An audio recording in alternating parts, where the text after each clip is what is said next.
o meu endereço. Pra lá quando o sol se pôr, na esquina do rio mais belo, com a linha do Equador. Erurira, erurira.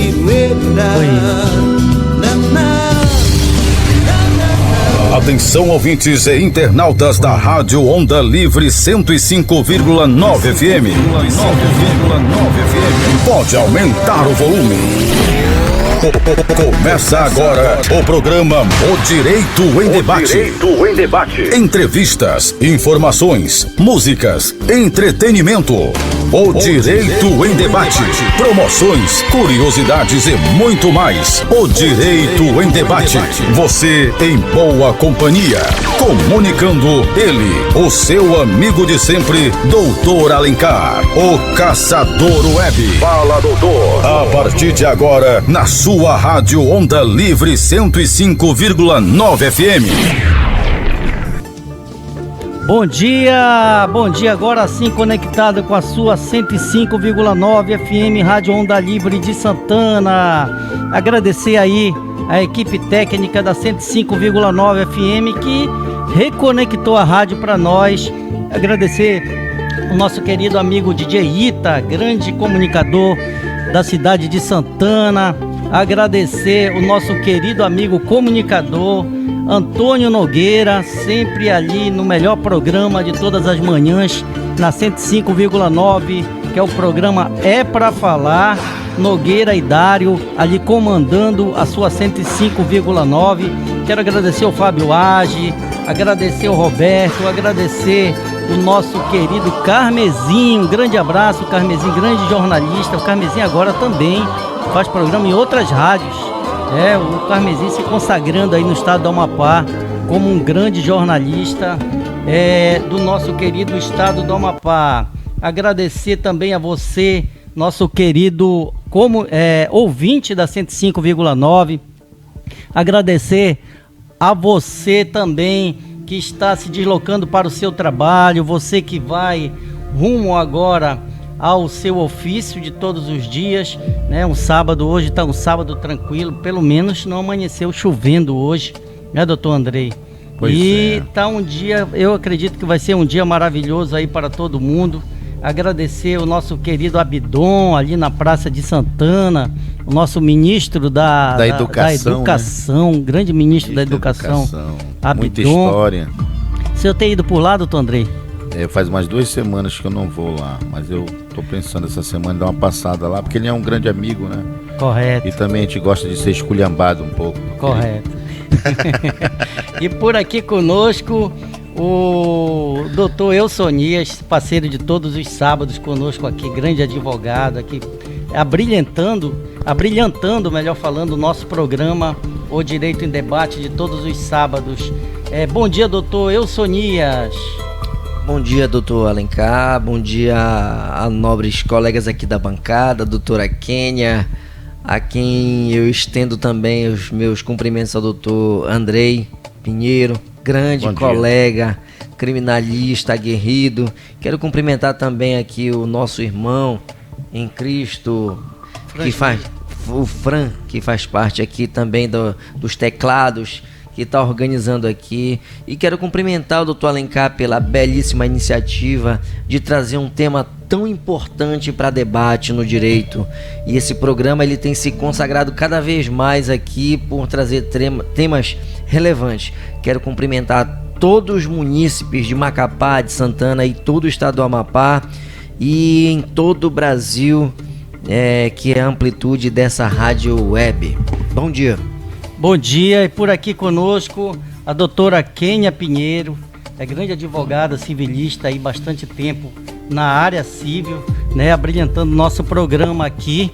Bom dia, doutora Kênia. Bom dia, doutor Alencar, bom dia a todos os meus colegas que estão aqui na bancada, doutor Andrei, doutor Eusonias e o Franz que está ali operando. Bom dia às minhas irmãs, aos meus pais, a todos os ouvintes da rádio 105.9 FM, aos nossos colegas advogados que estão curtindo e todos os internautas que estão acompanhando pelo Facebook. Bom dia. Bom dia. E estamos esperando o doutor Josué, né? O senhor mandou Josué, a localização? Eu já mandei a localização e disse que tem um probleminha de saúde com a filha e que ele vai tentar vir para cá. Vamos aguardar. Bom dia. E conosco aqui o nosso grande amigo, o presbítero Franz Miller, que é policial penal, também aqui conosco, fazendo parte do nosso programa. O Franz, quando eu viajar, doutor Andrei, ele que vai ficar aqui comandando o programa aqui com vocês. Que bom. Ganhamos aí um grande parceiro mesmo, uma pessoa aí muito querida no município de Santana, que tem um trabalho social muito bonito. O Franz, ele está à frente de projetos aí, de dar oportunidade aos apenados, doutores, vocês que militam na área criminal, de ressocializá-los, trazê-los de volta à sociedade de novo, porque já não é fácil, doutor Andrei, as pessoas que não têm uma condenação, que não têm passado por um processo judicial, não é fácil chegar com seu currículo a uma empresa, a um departamento público para conseguir um emprego. Agora imagine uma pessoa que sofreu aí um processo criminal e está tentando aí se apegar com todo mundo para ser ressocializado. Então o Franz, ele tem esse papel aí de ser essa interface entre essas pessoas e também a sociedade. Tão importante, doutor Andrei, o trabalho do Franz Miller, que boa parte das pessoas que passam pelo projeto com o Franz não tem reincidência e estão inseridos de volta na sociedade, virando cidadão aí, cumprindo o seu papel social. Então, parabéns ao Franz. Bom dia, Franz. Parabéns mesmo. Bom dia mais uma vez, doutor Alencar. Bom ter falado, né? Nós estamos coordenando o projeto Transformando Vidas em Santana, que hoje ressocializa 100 reeducandos de regime aberto e semiaberto. Correto. Dentro da Prefeitura de Santana. E nós temos prosseguido nessa linha. Quem tem oportunidade de trabalho reincide menos. A cidade sente essa diferença na baixa da criminalidade, além de ser um serviço muito importante que eles realizam de drenagem, de estar sempre fazendo a manutenção dos canais para que a cidade não inunde. Aqui o pessoal de Macapá conhece mais também, que é na mesma linha, que é o Liberdade e Cidadania, comandado pela doutora Alice. Ela coordena aqui em Macapá com outras vertentes. Prefeitura de Macapá, hein? O Liberdade e Cidadania, ele é comandado pelo Conselho da Comunidade, que é vinculado à Vara de Execução Penal. Né? E esse Conselho da Comunidade faz esse link com a Prefeitura, com algumas empresas, CETRAP, e nós já somos ligados diretamente ao Ministério Público e à PEN, Vara de Execução Penal, fazendo esse link com a Prefeitura de Santana. E nós estamos lá para a honra e glória do Senhor, fazendo esse trabalho e que vem dando certo. Trabalho muito bom, muito importante. Parabéns. E nós temos alcançado felicidade em poder trazer essa oportunidade para eles e para suas famílias, resgatando a dignidade de todos eles. Muito bem, e nós hoje vamos falar aqui no nosso programa da questão do divórcio e suas consequências jurídicas. Vamos falar um pouco das notícias da semana. E aqui, para tratar o tema do divórcio, aqui só apresentando anteriormente, a doutora Kênia, que é uma advogada bastante experiente nessa área. Quantos anos, doutora, na área civil? 19 anos. Eu atuo na área civil, especificamente na área de família. Muito bem. Vamos às notícias da semana aqui, informação do portal G1 Amapá. Já são 7 horas e 55 minutos na sua 105,9 Rádio Onda Livre de Santana. Vamos aqui. O Direito em Debate e as notícias da semana.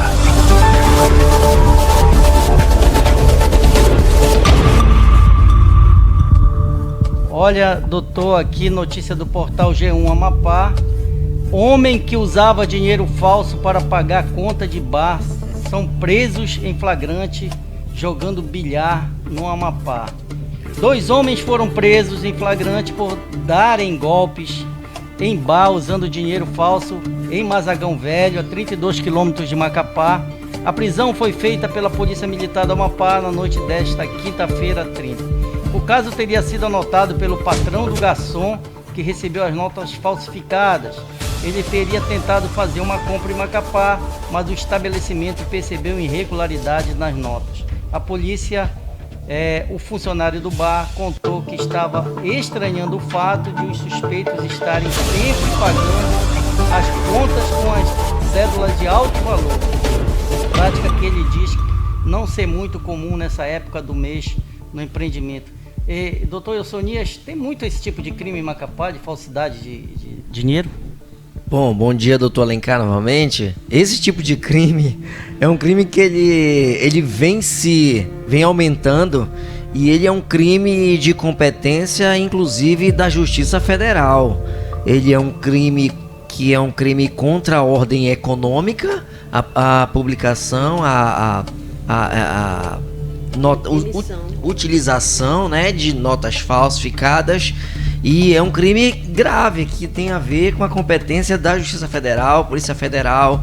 Então é um crime que ele, apesar de não ser tão comum, tem se tornado aqui no estado do Amapá, né? Isso aí dá para perceber que a bandidagem ela tem aumentado, né? E o estado ele tem que se fazer presente para reprimir esse tipo de comportamento delituoso. Mas foi colocado aqui uma situação muito interessante, muito importante, da ausência do Estado, né? Quando o Estado está muito ausente, o crime ele vai se organizando, o crime ele vai aumentando, e infelizmente as práticas criminosas elas acabam se tornando mais comuns. Inclusive, doutor Alencar, nós temos um exemplo, né, dessa união, né, do crime, das facções criminosas. Correto. Hoje em dia nós temos o PCC, né, que é a maior facção que tem no país, com um volume de dinheiro imenso em dólar, em euro, em real, e que já está sendo equiparada àqueles cartéis lá mexicanos, o cartel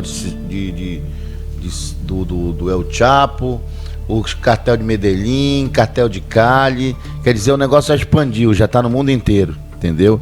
Inclusive mandando muita droga lá para a Europa também. Então a coisa diversificou, entendeu? É igual uma empresa, ele começa no Amapá, daqui a pouco está no Brasil todo e quer expandir pelo mundo. E doutor Andrei, o senhor tocou na questão do crime organizado, das facções criminosas. O senhor está acompanhando, vocês, excelência, o que está acontecendo lá em El Salvador? E El Salvador. Já é uma. El Salvador, o presidente lá, que me falta agora a memória, o nome dele, mandou fazer uma cadeia lá. A maior do mundo, né? Maior do mundo, para 40 mil membros de gangues. Uhum. Lá, El Salvador, o país que estava sendo dominado pelas gangues. Sim. E os vídeos agora dessas prisões aí, desses encarceramentos, estão invadindo as redes sociais. É absurdamente espantoso, doutor, ver a quantidade de criminosos ali. Aqui parece um mar de criminosos assim. A gente não pode deixar que o Brasil chegue a esse nível aí, que o exército tenha que tomar, não que lutar, né, e defender as nossas fronteiras. Lá o exército, ele luta contra essas organizações criminosas. O senhor vê o nível que eles estão, hein? E outra coisa, lá a gente vê muita corrupção, entendeu? Muita compra de agentes públicos, tanto do povo que trabalha internamente nas penitenciárias, correto, como aqueles mesmo policiais de fora, né? Claro que todo lugar, como eu sempre falo, magistratura tem aquela parte mínima que não presta. Não existe um lugar perfeito. Até entre padres, pastores, pais de santo, a gente tem aquela pequena parte, tá? Que realmente, né, quer se locupletar, que tem uma má índole, né, e tem uma má disposição em relação ao seu trabalho. Tá aqui o Franz Miller, que é policial penal. Eu gostaria de estender, né, as minhas homenagens a todos os policiais penais. A gente tem uma relação, advogado, policiais penais, porque a gente sempre vai conviver, porque a gente convive dentro do sistema, né, doutor? A gente convive dentro do sistema, e essa convivência é de muito respeito, entendeu? Como eu sempre falo, a gente não pode culpabilizar o policial penal. Primeiro que para culpar alguém tem que ter prova, tem que ter um processo, tem que ter uma condenação, entendeu? A gente não pode atribuir que todas as mazelas que tem dentro do sistema carcerário seja dos policiais penais. Não. Tem que ser discutido. Tem um negócio, Franz, que realmente é um negócio deficitário que está lá no IAPEM. Eu acredito que tem um novo diretor agora, a gente vai ter uma conversa com ele dia 4, né?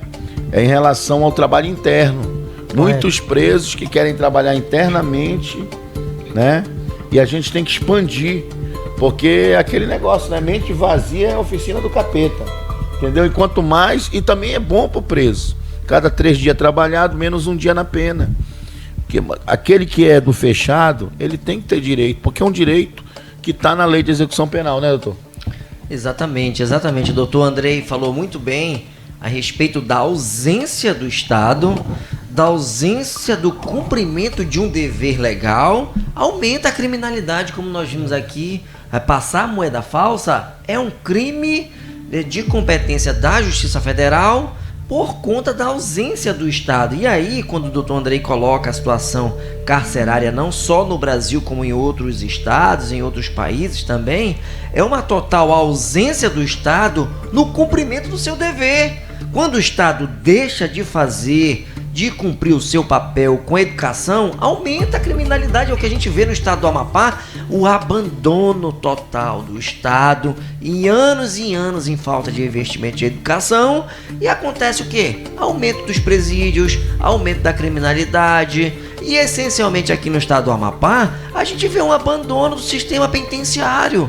O sistema penitenciário tem que ter educação, para educar o preso, para reabilitar ele. Quem é que faz isso muito bem? As igrejas. É elas que cumprem com esse papel, quando deveria ser do Estado, doutor Andrei.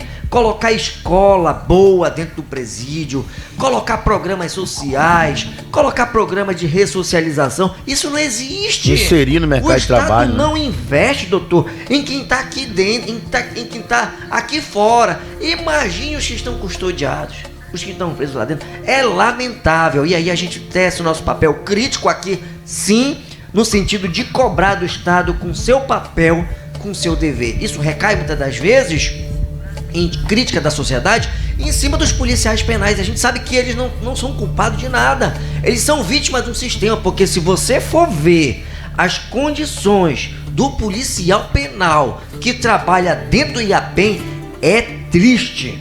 E outra coisa, doutor, a gente não deveria ter diferença salarial, não. O trabalho do policial penal estadual é tão ou maior do que do federal. Por que tem essa disparidade de salário? Tem que ser igual, meu amigo. Um policial civil tem que ganhar igual a um policial federal. O policial militar daqui tem que ganhar igual ao policial militar lá de Brasília. Por que essa diferença? Né? Se o trabalho é igual e até mais, né? Fazem até aquilo que não podem. Exatamente, entendeu? Doutor Andrei, exatamente. E a gente vê essa divergência, essa grandiosa, né?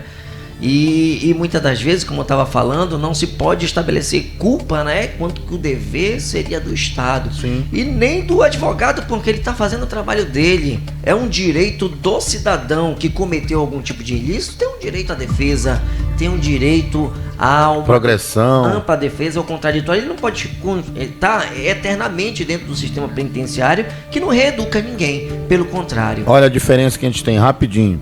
A diferença do nosso modelo. Aqui quem consegue o trabalho pro preso do semiaberto, que a gente chama de extramuro, quem consegue é a própria família.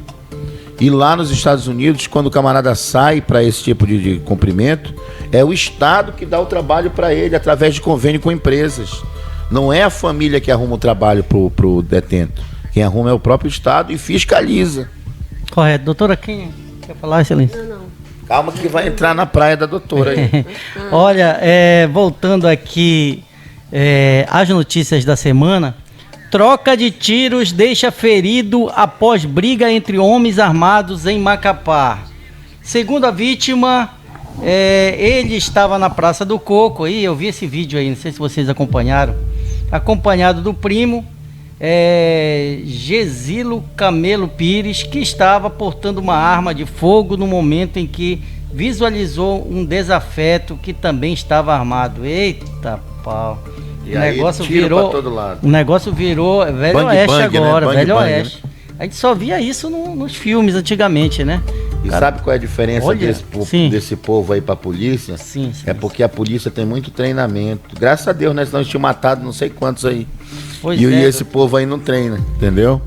Na noite desta terça-feira, 28, uma equipe do 6º Batalhão da Polícia Militar recebeu uma denúncia sobre disparos de arma de fogo na Praça do Coco, na Rua Beira Rio, bairro Central, em Macapá. Já no local, a equipe foi informada de que o indivíduo havia sido alvejado e levado para o hospital de emergência. A polícia conversou com a vítima, Tiago Camelo de Souza, de 26 anos, que estava recebendo atendimento médico. Segundo Tiago, ele estava na Praça do Coco acompanhado do primo, Gesilo Camelo Pires, que estava portando uma arma de fogo no momento em que visualizou um desafeto e também estava armado. Mas eu viajo para Altamira e tem um bar lá em Altamira, que eu não vou citar o nome, que nós temos vários clientes, ouvintes lá em Altamira. Quero mandar um abraço às pessoas que nos assistem em Altamira aí pelo grupo, né? Tem um grupo chamado Requinte, que eu posto os links lá do nosso programa. Mandar um abraço às pessoas que nos escutam em Altamira.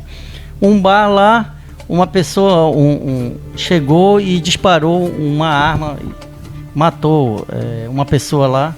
Mas neste momento do disparo, parecia do Velho Oeste lá. Mais de 10 pessoas sacaram armas lá. Meu Deus. Rapaz, e eu tinha... Alguma vez eu fui lá nesse bar e não sabia que tinha tanta arma lá no bolso das pessoas, com as pessoas lá.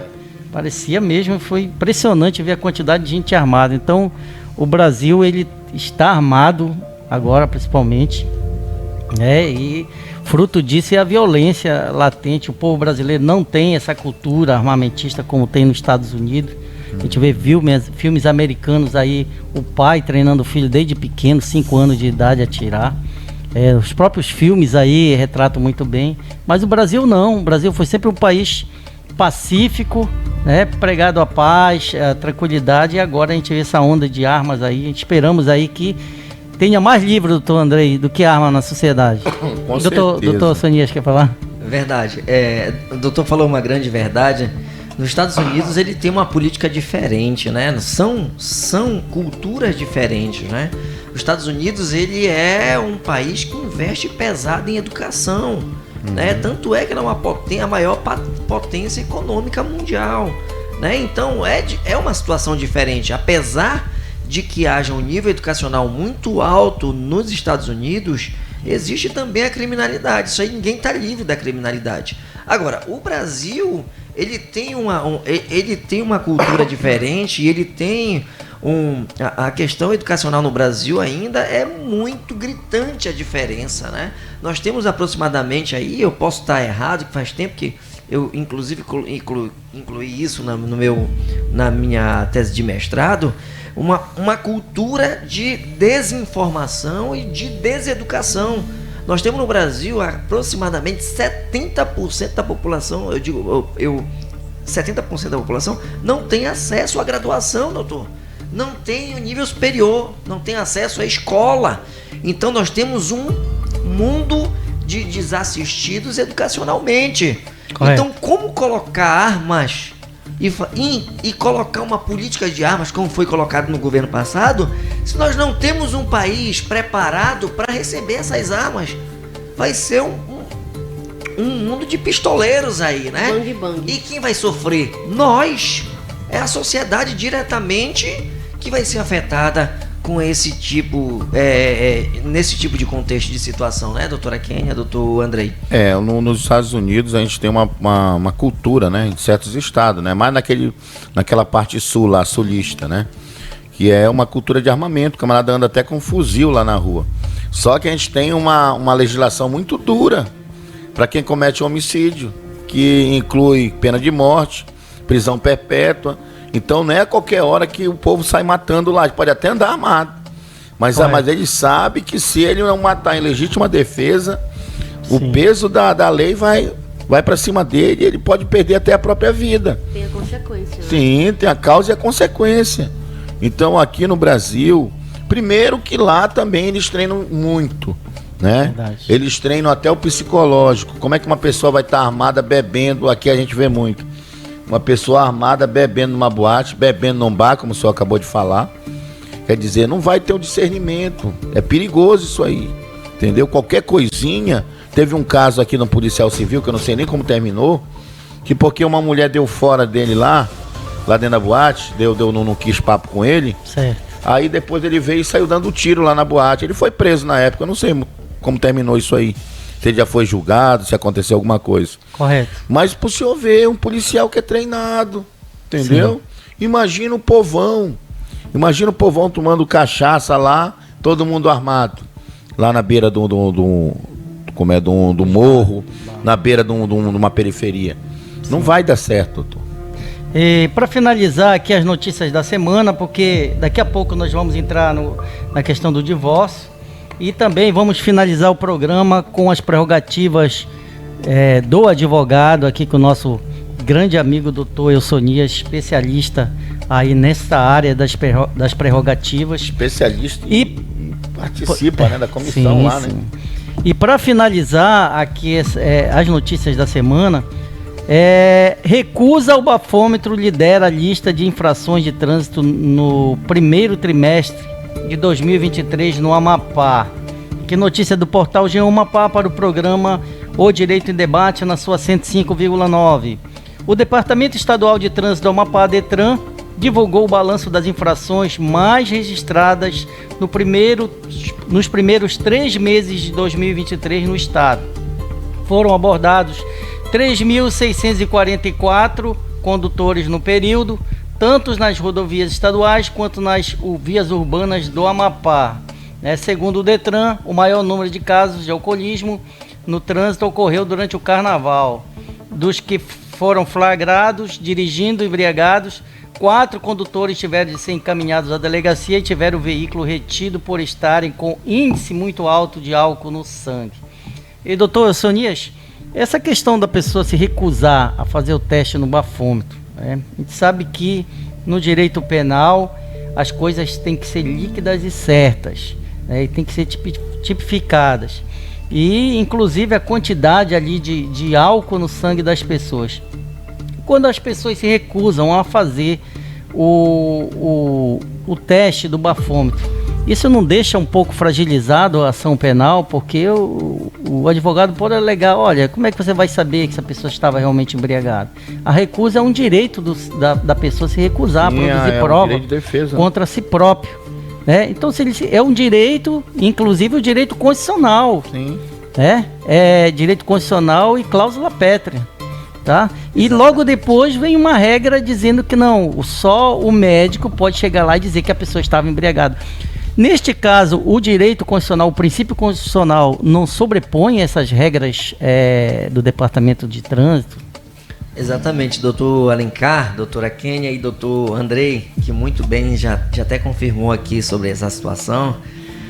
A legislação penal ela ficou muito mais dura nessa situação das infrações de trânsito, porque é uma política de Estado para tentar coibir e diminuir os índices de acidente de trânsito com vítimas fatais, né? Tem toda uma logística a respeito disso. O Estado ele tenta a todo custo diminuir a infração de trânsito, né? Com as punições altas. E agora não brinque com álcool e direção. Primeiro porque mata.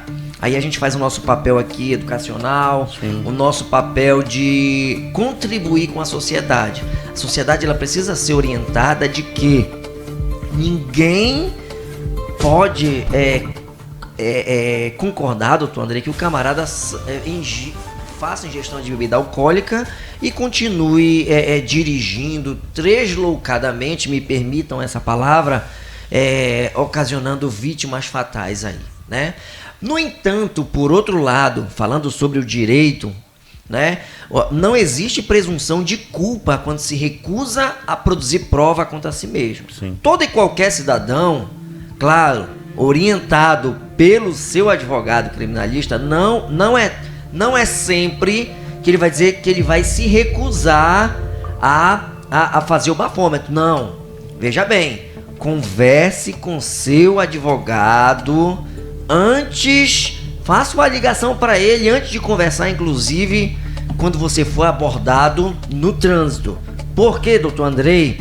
Cada abordagem é uma situação diferente. Doutor Andrei trabalha muito tempo na área criminal também e sabe que cada caso é um caso. Então, existem situações, doutor Andrei, em que você não produzir a prova contra si mesmo, ela não é uma presunção de culpa. Você não está dizendo que você é culpado daquela situação, porque o direito constitucional, no seu artigo 5º, ele diz que é um direito fundamental você não produzir prova contra si mesmo. Então vale mais a pena você ficar calado nesse momento do que você apresentar uma defesa nessa mesma hora. Porque se você apresentar essa defesa em hora inadequada, isso vai ser usado contra você.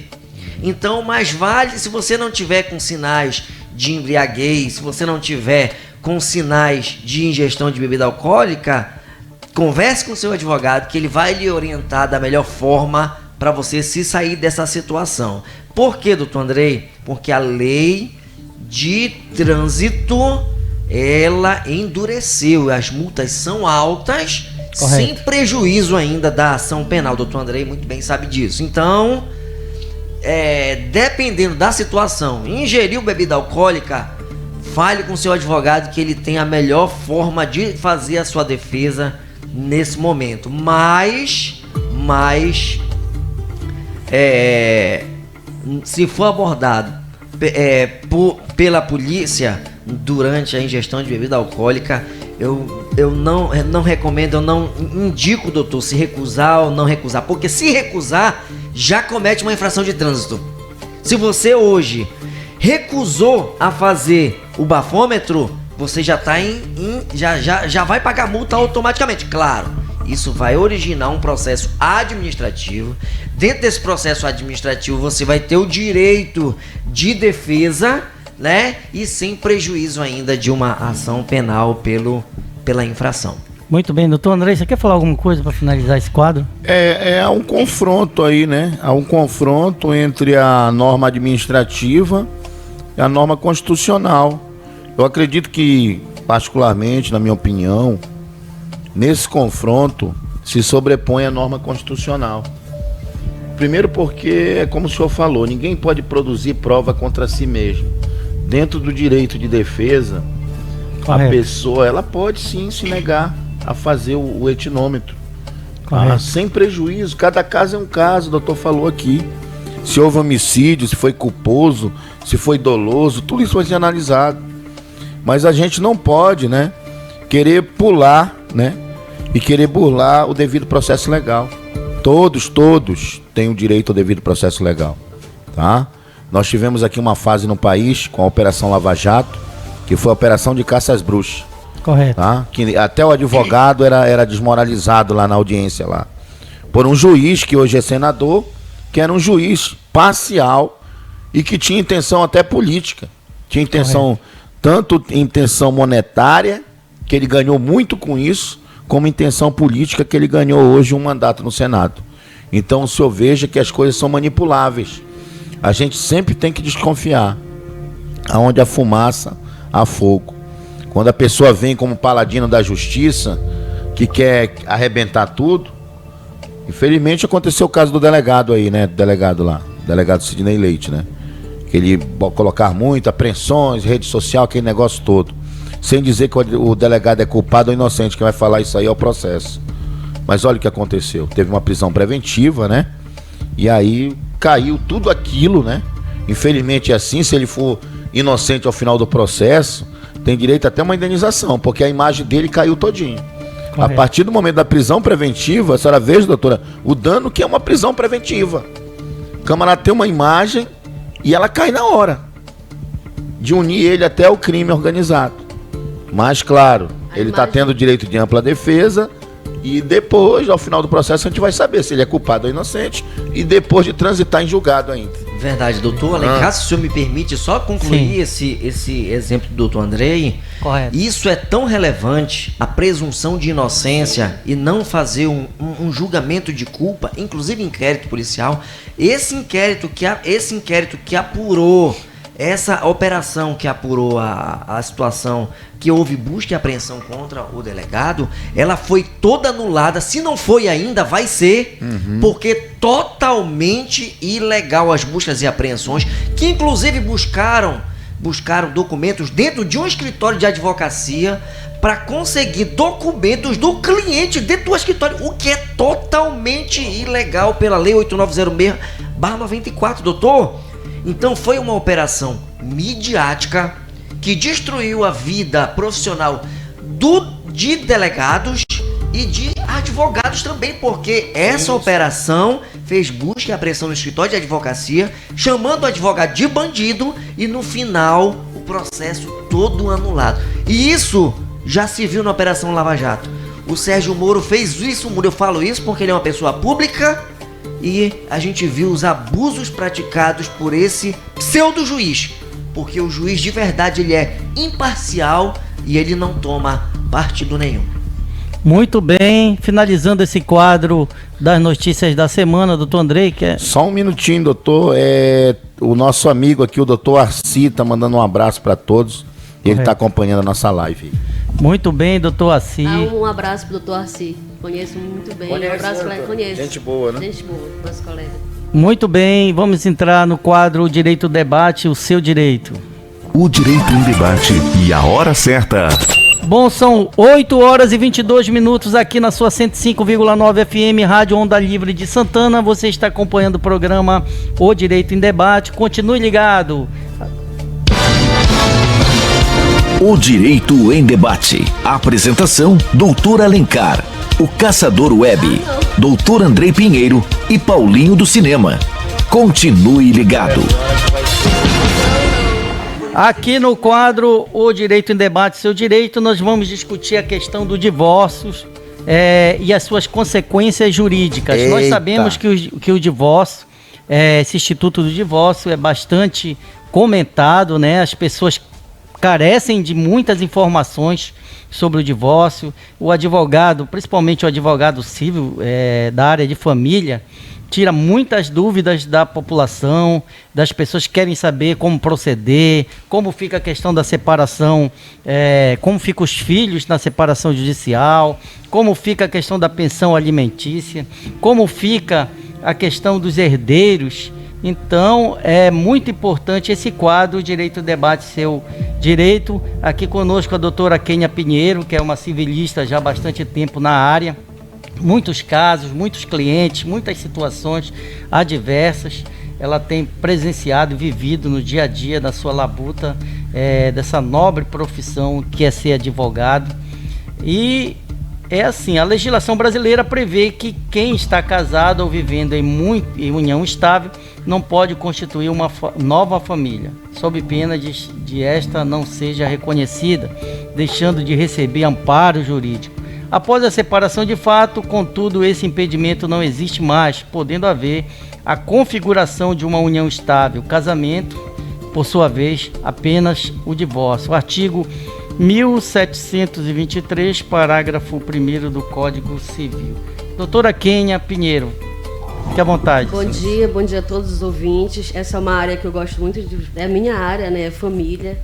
E o divórcio, ele foi instituído numa lei de 1977. E eu não poderia falar de divórcio sem antes conceituar o que é o casamento. Correto. Muitas pessoas perguntam, mas o que é o casamento? O casamento é um contrato? Como é que se dá esse contrato? O casamento, ele é um contrato entre... antes era entre homem e mulher. E é bom a gente fazer a abordagem sobre esse tema, porque o casamento hoje em dia, o conceito mudou. Ele não é mais só entre homem e mulher. Ele é entre duas pessoas com o objetivo de constituir família, e essa constituição de família entra o patrimônio e o afeto. O doutor Alencar até me perguntou, doutora Kênia, o casamento é um contrato, né? Eu disse, só com relação ao patrimônio, não é só com relação ao patrimônio. O casamento, ele tem também bens imateriais, como o afeto, o cuidado mútuo entre as pessoas ali, entendeu? Que estão naquela relação, que pode ser pessoas do mesmo sexo, entendeu? Ou não. Dentro desse instituto casamento, existem os tipos de família. Hoje temos vários. Uns são reconhecidos, o casamento hoje é reconhecido na nossa legislação brasileira, e outros, os doutrinadores, eles falam. Tipos de família, eudemonista ou comunitária. O que é o casamento eudemonista? É entre 3 ou mais pessoas que convivem maritalmente. Pode ser um homem e 2 mulheres, ou ao contrário, uma mulher e 2 homens, entendeu? Sim. É o eudemonista, que é o chamado poliamor. A família mosaica, o que é a família mosaica ou reconstituída? É a família entre homens e mulheres que já foram casados e eles vão reconstituir aquela família. Por exemplo, eu fui casada, tenho 2 filhos. Aí eu conheço uma nova pessoa, entendeu? E essa outra pessoa também tem 2 filhos. Então a gente vai se unir e vai reconstituir a nossa família. Correto. Que é uma família mosaica, e a gente pode ter filho ou não. Então a gente vai se unir. E é importante falar disso para as pessoas que imaginam que a sua constituição de família ela não é reconhecida. E ela é reconhecida, ela é amparada na nossa doutrina, na nossa legislação, tá? Outro conceito também de casamento ou de família é a família monoparental, que só cuida, às vezes, da criança ou do filho, que chamam mãe solo, ou pai também, que Correto. Tem o pai solo, tá? E tem a família pluriparental, que pode ser 2 pais e uma mãe, ou o contrário. E tem a família anaparental. O que é a família anaparental? É a família que um exemplo, às vezes não tem mais os pais, pai e mãe, Correto. Mas às vezes tem os 3 irmãos, às vezes um irmão mais velho que se torna a figura, entendeu? Paterna ali, paterna e materna daqueles 2 irmãos, certo. Entendeu? Mais jovens. Então, hoje em dia, o conceito, entendeu, de casamento, ele está baseado em todos esses institutos, entendeu, de família. No Brasil, nós temos esse novo conceito, que o casamento ele pode ser conceituado como uma união de 2 pessoas, reconhecida e regulamentada pelo Estado, formada com o objetivo e constituição de uma família baseada no vínculo de afeto e patrimonial, tá? No Brasil, nós temos 5 tipos de casamento, tá? De casamento, e nós só usamos 3, entendeu? Aqui no Brasil. Quais são os Correto. 3? O comunhão parcial de bens, tá? Certo. Comunhão parcial de bens, que é o mais utilizado.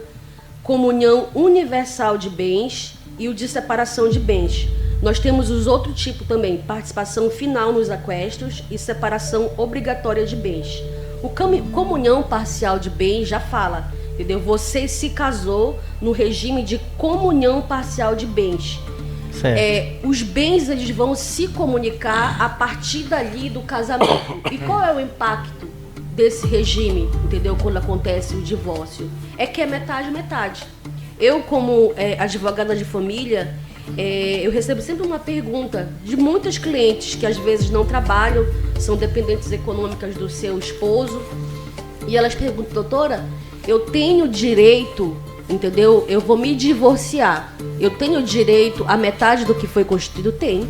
Você tem direito, mesmo não tendo nenhuma colaboração financeira, você tem direito a metade dos bens constituídos. Por quê? Aí eu entro naquele conceito lá de casamento. Porque o casamento não é só sobre patrimônio, quem colaborou. E sim também tem um conceito, entendeu? De cuidado mútuo, de afeto. A mulher ou o homem ou vice-versa, eles deram todo aquele apoio emocional para um cônjuge se estabilizar, entendeu? Financeiramente no seu trabalho, entendeu? Então, respondendo de uma maneira extensiva e na internet, na web, na rádio, você, mulher, e você, homem também, que tem uma família, que tem um casamento e que se divorciou, e pelo regime de comunhão parcial de bens, você tem direito a metade de tudo que foi constituído nesse período, certo. Nesse período de casamento, tá? Doutora Kênia, existe uma situação bastante que as pessoas querem saber, inclusive mandaram mensagem sabendo que a senhora ia tratar esse tema aqui para o nosso WhatsApp. É na situação do casamento com parcial de bens. E no caso, o marido lá casou com a mulher e ela já tinha uma casa. Só que ele resolveu fazer um investimento nessa casa. Construiu, às vezes casou, só tinha um terreno lá, ou tinha uma casa bem humilde. Aí ele resolveu, os dois trabalhando, fizeram uma construção lá e fizeram uma casa. O marido investiu mais lá, digamos assim.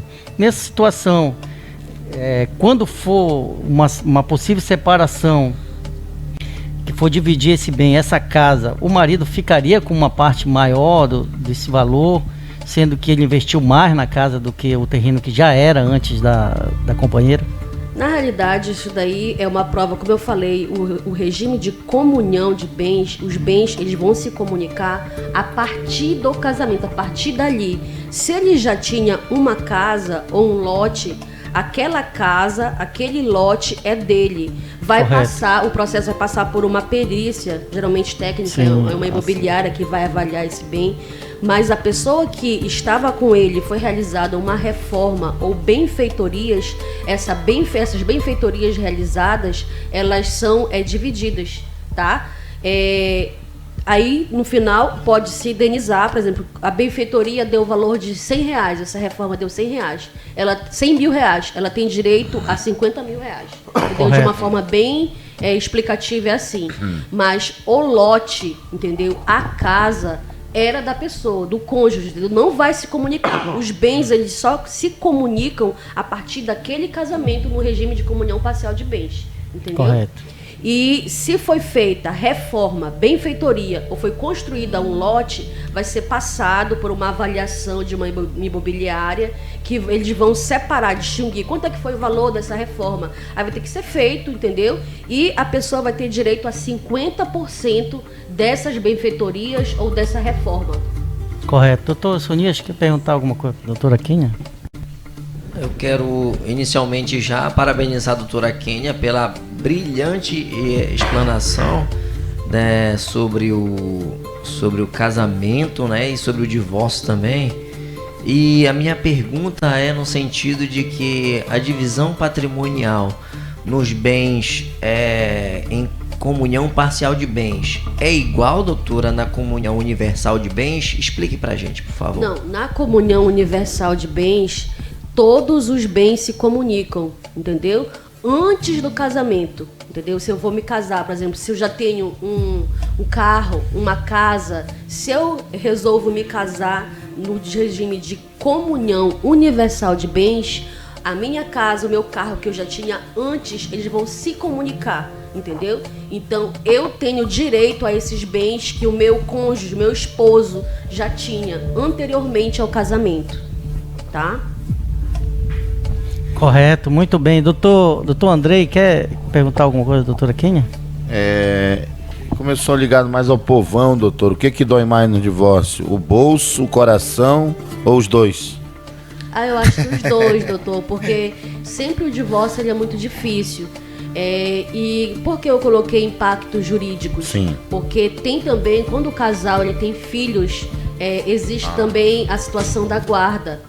Pois é. E da briga dos filhos, quem vai ficar com o filho. E às vezes o casal, quando ele não tem, às vezes sai brigado, às vezes tem traição. E eu coloquei uma das perguntas também sobre a traição, sobre os direitos, daqui a pouquinho eu vou falar.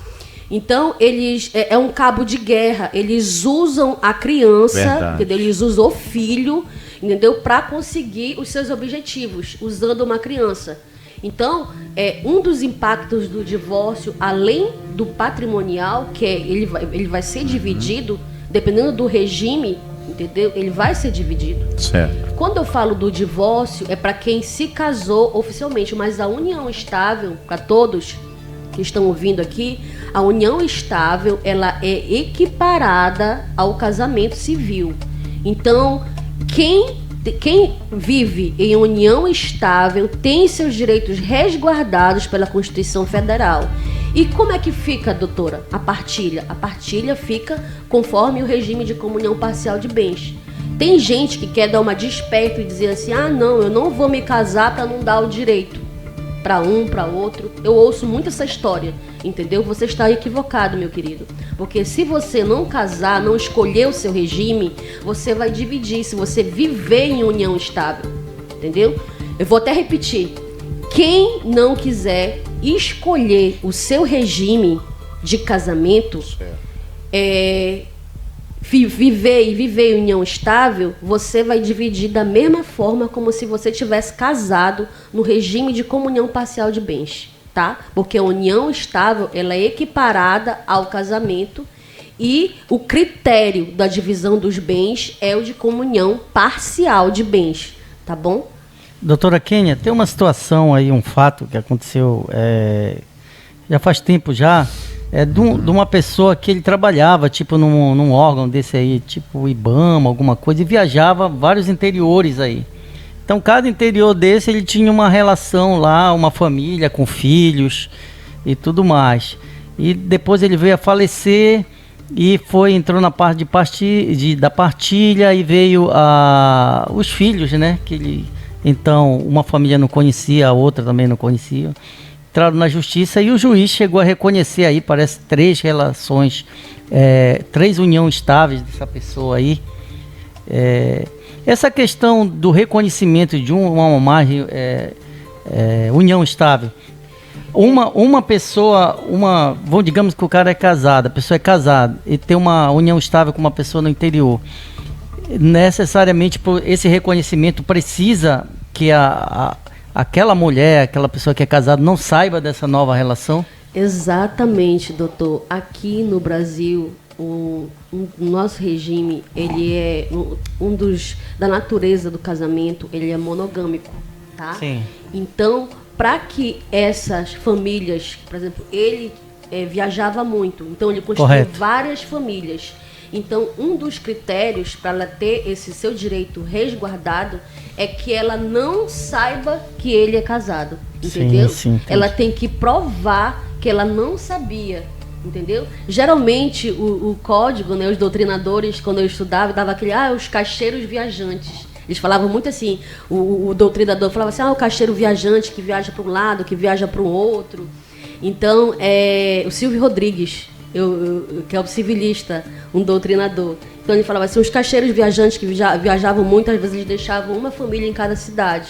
Então, um dos critérios para aquela mulher e ter seu direito resguardado de pensão em caso de morte e dos filhos, ela não saber que ele tinha uma outra família. Tá? Correto. Porque o nosso regime aqui brasileiro, ele é monogâmico e tem vários direitos e obrigações. Um deles é a fidelidade. Por isso que eu fiz questão de falar o que era o casamento.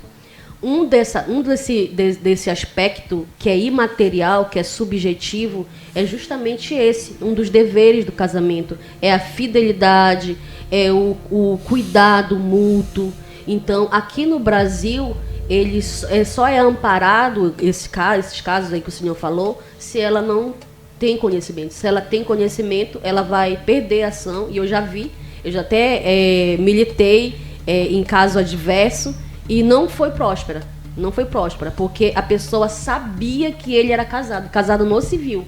Não era o caso de união estável, entendeu? Quando é união estável, é mais, acho que até é mais difícil saber, entendeu? Já o casamento civil não, porque fica na identidade, entendeu? Quem não sabe fica lá na identidade de casamento e tal. Então, é dessa forma, doutor.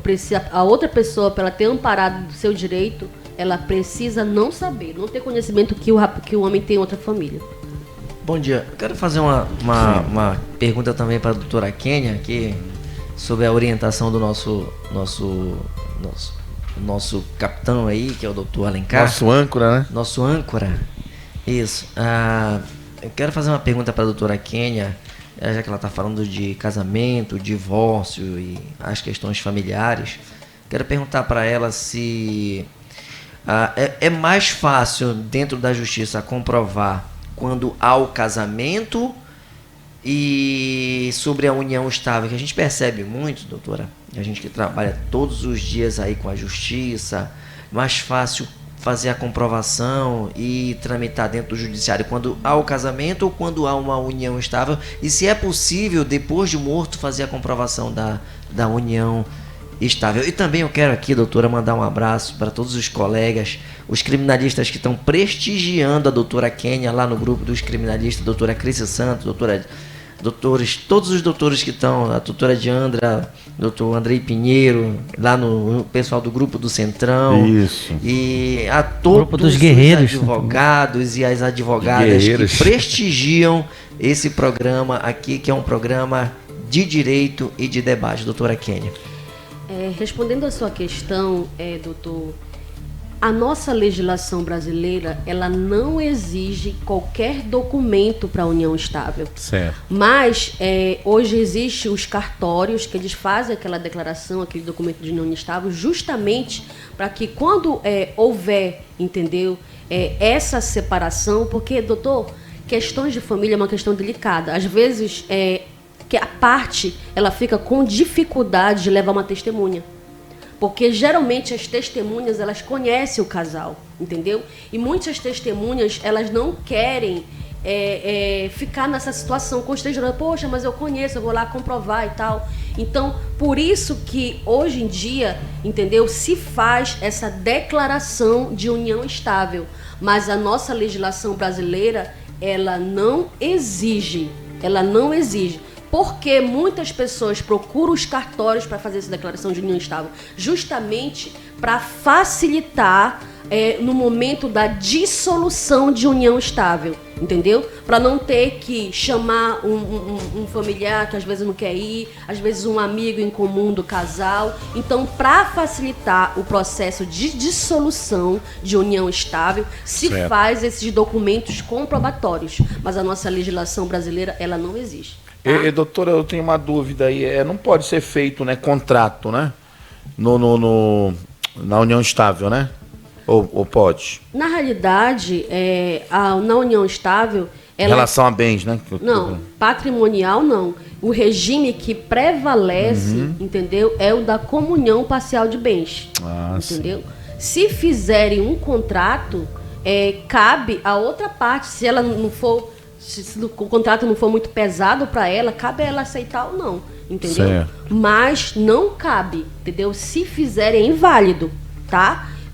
O regime adotado na união estável, que não é casamento civil, tá? É o regime da comunhão parcial de bens. Ou seja, todos os bens, a partir daquele momento quando a união estável não precisa você morar no mesmo teto. Desde que você tenha o objetivo de constituir uma família. Já tive casos de que pessoas, entendeu? Tiveram a sua união estável reconhecidas. Correto. Porque elas constituíram bens, estavam fazendo casa, compraram carros, eram noivos, entendeu? A relação era pública, entendeu? Olha, essa é a minha noiva, meu noivo, tá? Tinha aquele objetivo de se casar, mas não deu certo. Mas construíram vários bens. Sim. E esses bens, eles foram partilhados. Eles foram rateados entre os noivos. Entendeu? E, doutora, outra coisa, né, que eu acho que o ouvinte tem muita dúvida em relação a isso. Já tem julgados, doutora, a senhora que está por dentro dessa área, da pessoa que eles não convivem junto, mas foi considerado como união estável? Sim. A senhora sabe no estado se já teve ou não? Sim, até o meu caso já teve. É mesmo? Eu vivi uma união estável. E a gente tem que deixar claro isso, porque às vezes a pessoa acha que é só morar no mesmo teto. Não é. Eu acabei de explicar.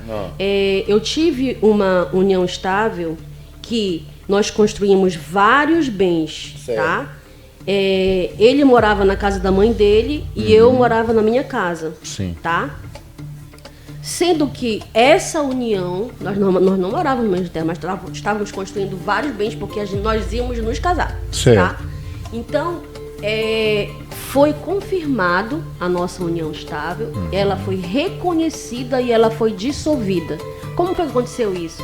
Porque nós tínhamos... Aí, achei engraçado, né, que existem algumas teses. Não, mas ela era minha namorada. Aí até a juíza falou assim, mas você vai colocar todos esses bens no nome da sua namorada, entendeu? Porque era um bens no meu nome, no nome dele, entendeu? Então, não tem como você colocar uma casa no nome da sua namorada, se você não tem o objetivo de casar com ela, entendeu? Então, que fique claro para todos os ouvintes, vocês que estão namorando, vocês que estão noivos, que vocês que estão constituindo um patrimônio, esses bens eles vão ser rateados entre vocês, apesar de não ter se consumado o casamento, porque o objetivo de vocês é constituir família. Quer dizer, agora cabe a prova de cada um. Entendeu? Cai aquela tese de morar junto. Cai agora totalmente a tese de morar junto, não é necessário. Entendeu? Certo. E me diga, olha, também tem outros casos, né, que, como a senhora já falou, a pessoa vai morar junto e a casa já é do cônjuge, entendeu? Já é, por exemplo, do marido, da mulher. E aí a pessoa que vai morar já na casa da outra, ela faz benfeitorias, né? Tem uma reforma, ou então ajuda a comprar o carro. Então tudo isso, a pessoa vai ter que guardar os devidos, né, doutora? Comprovantes, né? Vai guardar as notas fiscais, os quanto ela gastou, né? Quanto ela gastou.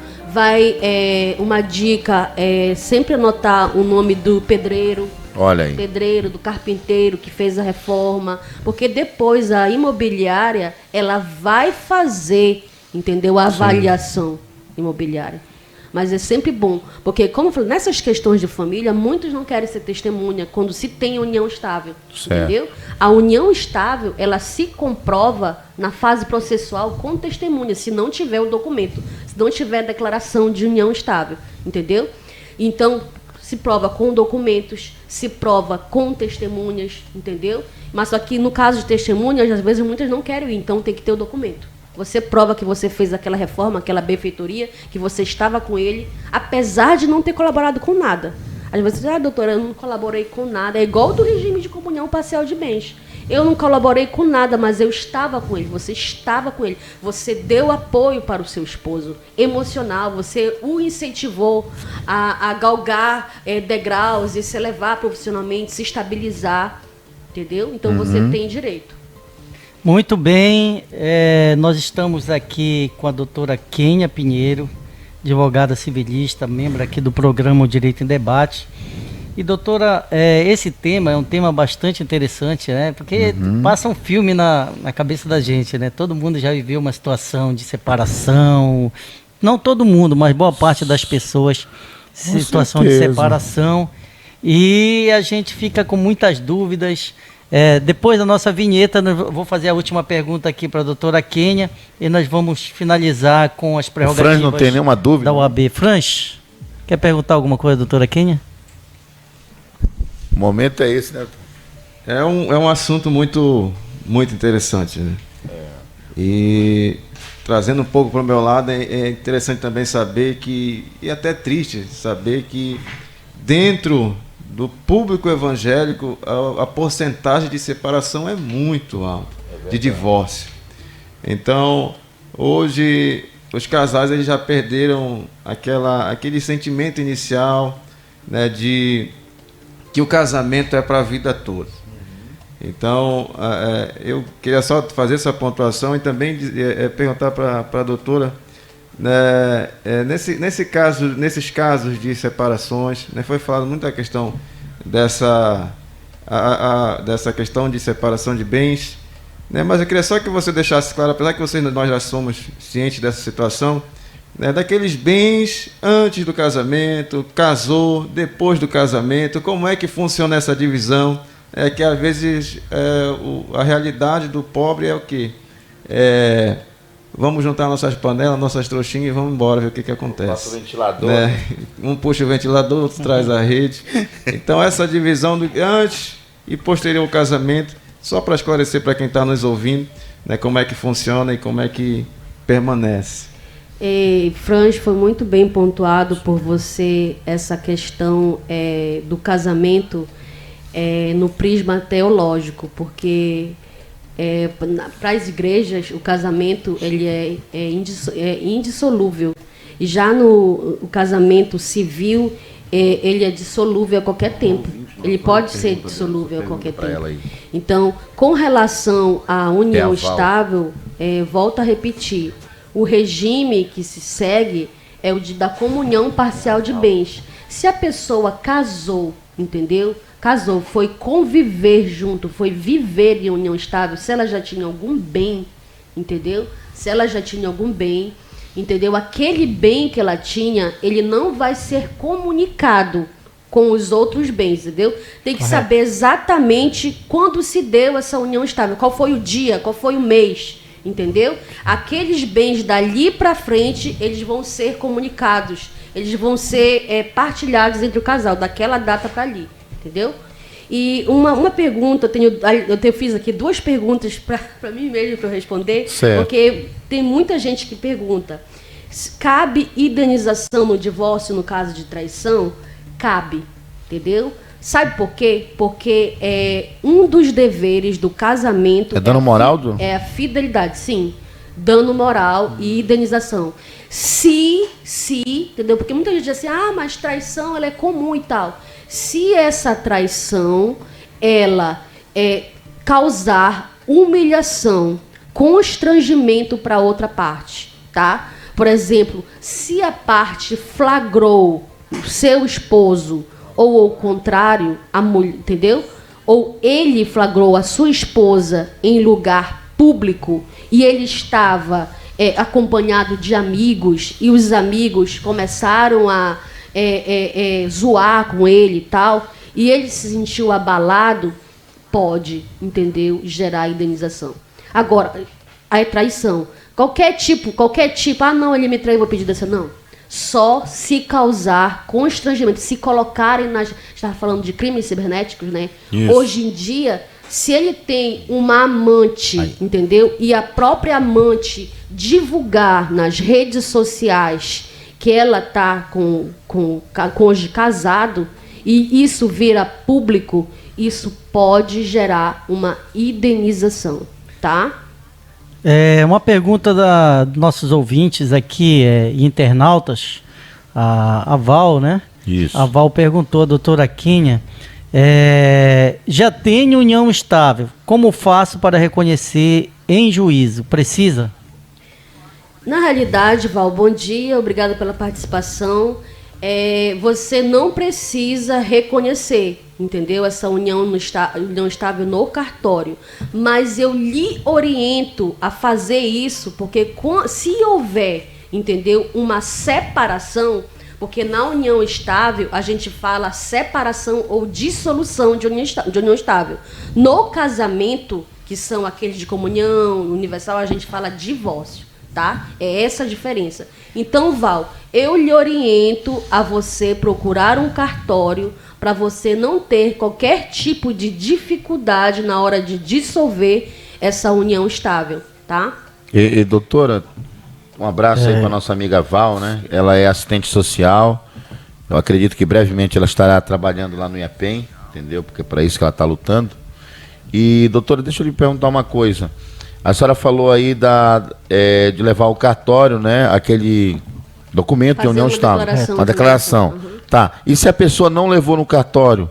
Se a pessoa só tem aquela declaração assinada lá na casa dela, na gaveta, como a gente fala? Vale ou não vale? Olha, ele não vale, ele não tem reconhecimento jurídico, né? Porque é um documento unilateral. Mas ela precisa de outros documentos do tipo notas, se a energia elétrica está no nome dela, ou, enfim, outros documentos. Às vezes fizeram uma compra junto na Domestilar, aí está o nome dela, está o mesmo endereço, entendeu? Tudo isso vocês têm que guardar. Mas só aquele documento guardado de união estável, sem qualquer reconhecimento de uma autoridade pública, no caso cartorária, ele não tem validade jurídica. Certo. Ele não tem. Não tem, né? Não tem. Muito bem, agradecemos grandemente a participação da doutora Quênia Pinheiro, explicando. Eu acredito que muitos ouvintes aí foram contemplados com a declaração da doutora Quênia. Muito obrigado pela participação, pela intervenção. Eu acho que é um tema que a gente tem que estender, né, nos próximos programas. Aqui ficou muitas dúvidas ainda aqui a perguntar. O nosso tempo, ele foi nosso inimigo hoje. Falta 5 minutos para terminar o programa. Sou rápido.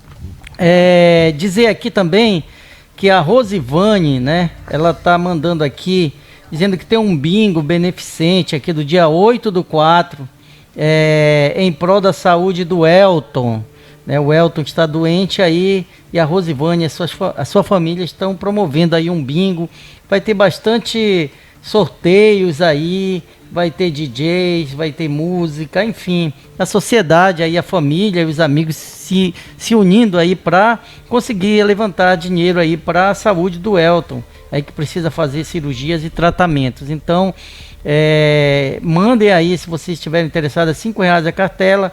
Vou mandar o Pix daqui, a Rosivane acho que não colocou aqui, que deve comprar a cartela para o sorteio. E doutor Eusonias, 2 minutinhos. Infelizmente o tempo foi cruel conosco hoje.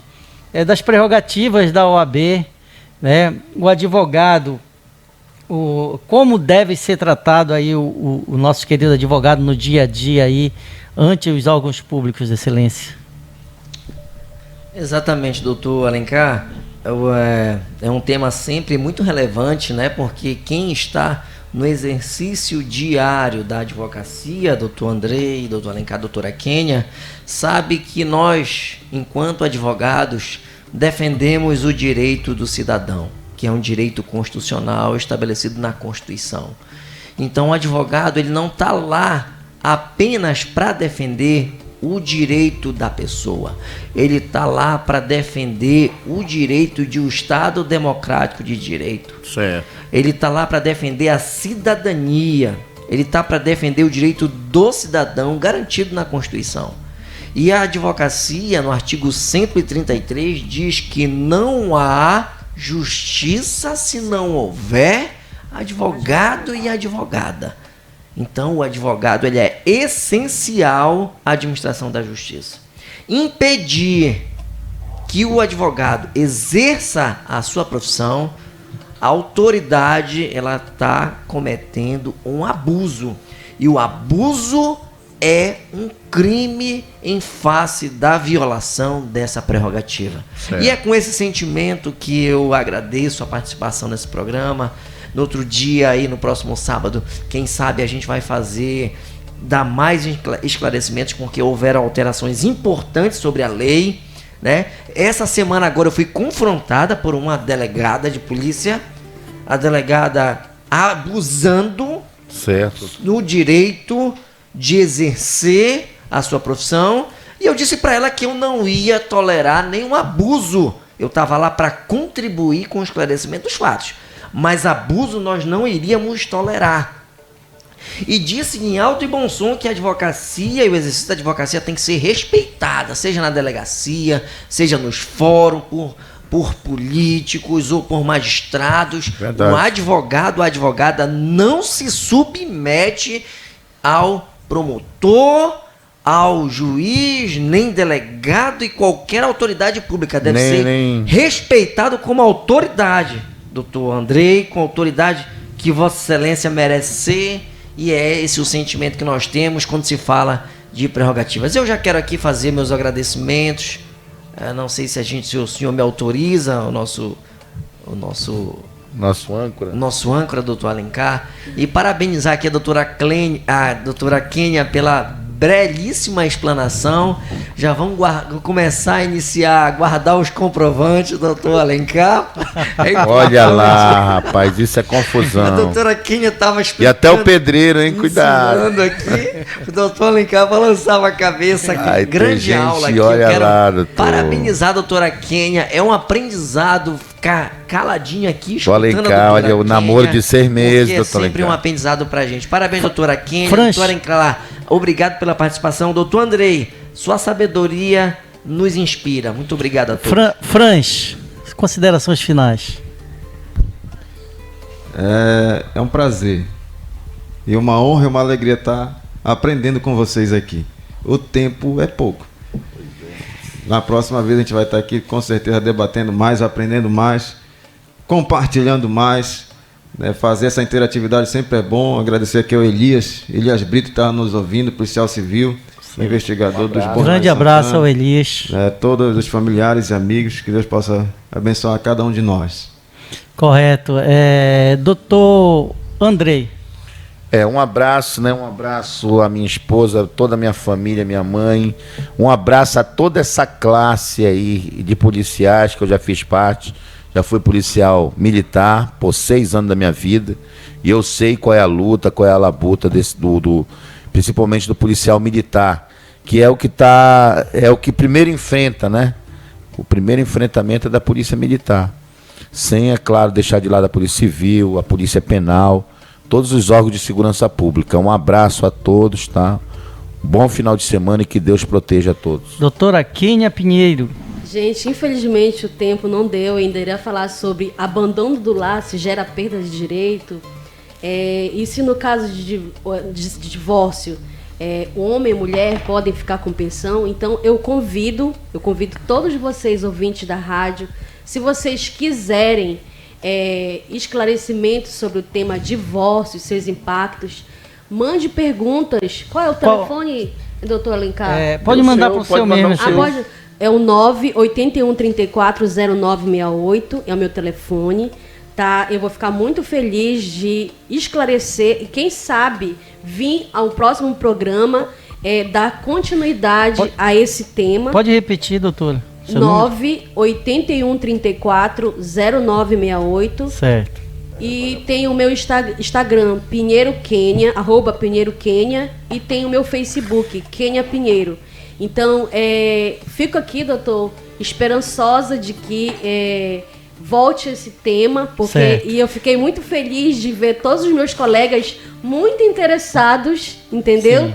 No tema e prestando muita atenção para produzir prova em caso de divórcio ou em caso de separação. Muito bem.